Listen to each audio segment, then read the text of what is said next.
So I was 25, 26 years old living in Red River, New Mexico in the 70s, and Jerry Jeff comes into town on a Wednesday.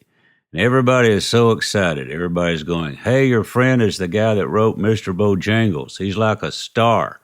And we never met a famous songwriter before, and he's famous. And he's here in town, and wow, we're happy to have the guy who wrote the Nitty Gritty Dirt Band's big hit song right here in our town. And this is great for the community, and boy, howdy, this is so cool having Jerry Jeff staying in our town." Friday, people were coming up to me saying, "When do you think your friend is going to leave?" I think it might have been Bud Shrake who said there are people on earth older than Jerry Jeff, but he's been awake longer. Somewhere around 1980, the Los Gonzo Band, Paul Piercy, John Emmett, and Bob Livingston, left Jerry Jeff and became my band. They didn't know it at the time, but in hindsight, it's kind of like they just traded for a different seat on the Titanic. That's pretty much the way it was back then. How did you meet Jerry Jeff? It was up in Dallas. There was I was in high school. Went to high school with Michael Murphy, now Michael Martin Murphy, and B.W. Stevenson. And there was a really great little folk scene up there. And there's a great folk club called the Rubaiyat, run by a guy named Ron Shipman.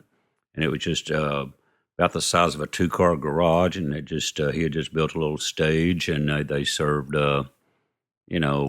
punch and coffee and tea and everything. And so the first time, but it was where everybody the folk scene was. And so first time I saw Jerry Jeff was sitting down there, and they had this little statue of Pan, the guy with the flute, and over in the corner about 5 or 6 feet, just up there across from the stage. Now I don't know if Jerry Jeff practiced this or not, but anyhow, I don't even think they had a PA system. They just had a little stage there. But all of a sudden, he comes out strumming. "I'm singing about the drifting way of life," just walking through the crowd, and he gets up on stage. He takes his hat off and he sails it across the crowd, and it lands on the statue. Ain't nobody, and all of a sudden I just went, "That's the coolest thing I'd ever seen." And then, and it was, it was just so we got to, met Jerry Jeff and met him, and then there was a fellow named Donnie Brooks who was a harmonica player, and Jerry Jeff had this 1938 Roy Smeck Stage Deluxe. Had an angel painted on it, and Babe Stovall carved his name in it. And Jerry Jeff was leaving Dallas. He was staying with a Hungarian gypsy named Andre. And Jerry Jeff had a chance to go to New York to join this band Circus Maximus with some friends of his. So he sold the Roy Smeck to Donnie Brooks. And then about, I guess, 4 or 5 months later, Donnie had a chance to go to Nashville and start playing harmonica with Waylon. And so Donnie sold it to me for $250 in the condition that I wouldn't sell it to anybody either but him or Jerry Jeff. So that was cool. So then somewhere whenever that was, in the 70s, I was playing at the Last Run up in New Mexico and playing the Angel, and all of a sudden Jerry Jeff walked in. So I tried to turn around and hide the guitar because I knew he'd want it.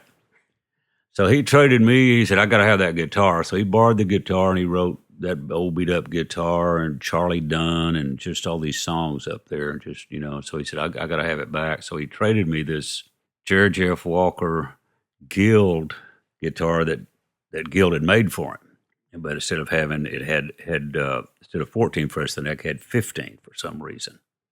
And it would not stay in tune. It just, it was like about $1,200 guitar back then.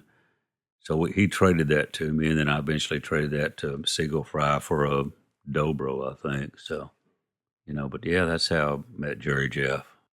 You mentioned Charlie Dunn. Oh yeah, the Capital Saddlery.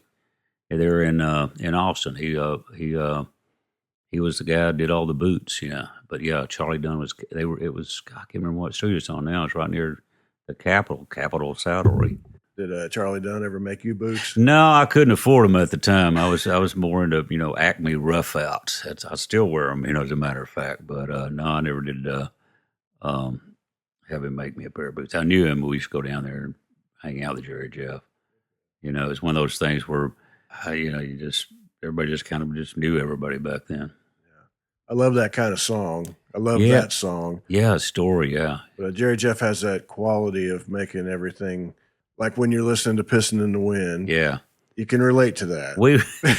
Hey, I was supposed to thought I'd get a co-write. We were Willie Nelson was playing at the Longhorn Ballroom, and Jerry Jeff had never met Willie, and I'd run into Jerry Jeff on some flight. I was flying up to Dallas, and I met Jerry Jeff and B.C. Cooper and Susan on the plane, and we were going to fly to Dallas to see Willie. And I said, "Oh yeah, I know Willie. We'll go. Yeah, well, come on, we'll go there." So we the plane was delayed and something happened. So finally, Jerry was drinking, so we rented a car and drove to Dallas. And somewhere along the way, he stopped and by the side of I-35 and took a leak and came back in. God, pissing in the wind again. And I went, yeah. So then later on, he came up and wrote it.